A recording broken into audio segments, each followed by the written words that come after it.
मनोज दादा जरांगे बारामतीमध्ये दाखल झाले आहेत। अजित दादा पवार यांच्या कुटुंबियांची आणि स्वतः शरद पवार यांची त्यांनी भेट घेतलेली आहे। आपल्या सोबत आहेत दादा अत्यंत शोकाकुल बारामती संपूर्ण महाराष्ट्र तुम्ही भेट घेतली शरद पवार यांची संपूर्ण कुटुंबियांची। तुमच्या भावना काय ज्यावेळी तुम्ही हा संपूर्ण प्रसंग ऐकला तुमच्या कानावर पडला तुमची पहिली प्रतिक्रिया काय होती? मला काही कळलंच नाही। ज्यावेळेस कळालं ना असं झालं मी फोन लावल्यावर सुद्धा सांगण्यात आलं की हो, तरी विश्वास बसत नव्हता। सगळ्याच्या आनंदला पण होतं। शेवटी काय असतं बघा, राजकारणाच्या ठिकाणी, परंतु आमच्या घरातला माणूस गेला आहे, आमचा समाजाचा खूप मोठा आधार आणि सगळ्याच सामाजिक आणि राजकीय क्षेत्रातला सगळ्यांचा आधार जर दादा होते स्पष्टपणानं, असा देशात आणि राज्यात पुन्हा नेता होणे नाही इतकं स्पष्टपणानं ये जा म्हणणारे खूप असतात, परंतु हे लईच अवघड झालं। काय बोलावं काहीच कळतच नाही आहे मला। देखील कंठ दाटून आलेला आहे, डोळे पाणावलेले आहेत। ज्यावेळी हा सगळा प्रसंग ऐकला तेव्हा काय नेमकं तुम्हाला वाटलं आणि तेव्हा काय म्हणजे काय काय वाटलं तुम्हाला? मी पुन्हा तेच सांगतो की दादांना येत मला हा विश्वासच बसत नाही, विश्वासच बसत नाही। पार्थ भया गळ्यात पडून राहिले आहेत। बापाचं छत्र ते छत्र सगळ्या राज्यासाठी पण होतं, देशासाठी पण होतं। असा देशात पुन्हा असा नेता होणे नाही।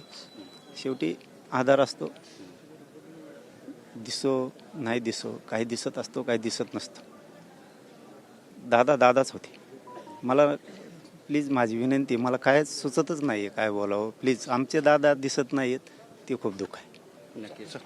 आता कार्यकर्त्यांना काय तुम्ही आवाहन करू इच्छिता किंवा समाजाला काय आवाहन करू इच्छिता? सगळ्यांवर शोककळा पसरेल, संपूर्ण महाराष्ट्र हळहळला। कोणालाच काही कळत नाही आहे। राजकारणाच्या पलीकडचे दादा होते, त्यांना राजकारणात कोणत्याच जातीनं तोललं नाही। आम्ही सुद्धा तोलणार नाहीत कधी, पक्षसुद्धा कधी दादांना तोलत नाही। सगळ्याच पक्षाचे बांधव इथे त्या पद्धतीचं कुठलाही माणूस दारात आला तरी त्याचं काम करायचं ही दादाची पहिल्यापासूनची भूमिका। काही आठवणी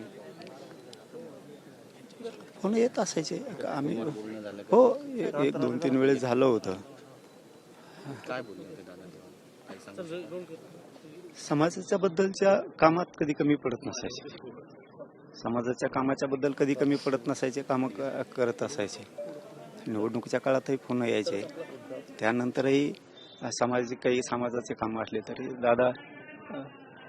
दादाने ना हे देवाने खूपच अवघड केलं। विमान दुर्घटनेची चौकशी व्हावी अशी मागणी होती आता। मला त्याच्याबद्दलचं काहीच माहीत नाही आहे। असल मागणी तर करायलाच पाहिजे, काही शंका काही असेल तर करायलाच पाहिजे, पण ते मला काय बोलावंच कळत नाही बाबा। मी ना पूर्ण गळून गेलो आहे। नक्कीच आपण पाहतो या ठिकाणी आपली भूमिका मांडलेली आहे जरांगे पाटील यांनी आणि काय बोलावं तेच कळत नाही असं सुद्धा म्हणताय। मोठी गर्दी बारामतीमध्ये सध्या झालेली आहे, सर्व कार्यकर्ते हळहळलेले आहेत आणि शोकाकुल वातावरण सध्या बारामतीमध्ये पाहायला मिळत आहे।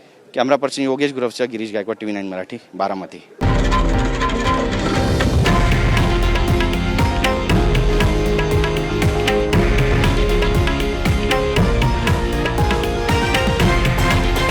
हे आहे देशातील नंबर 1 न्यूज नेटवर्क आणि आपण पाहत आहात TV9 मराठी, एकमेव।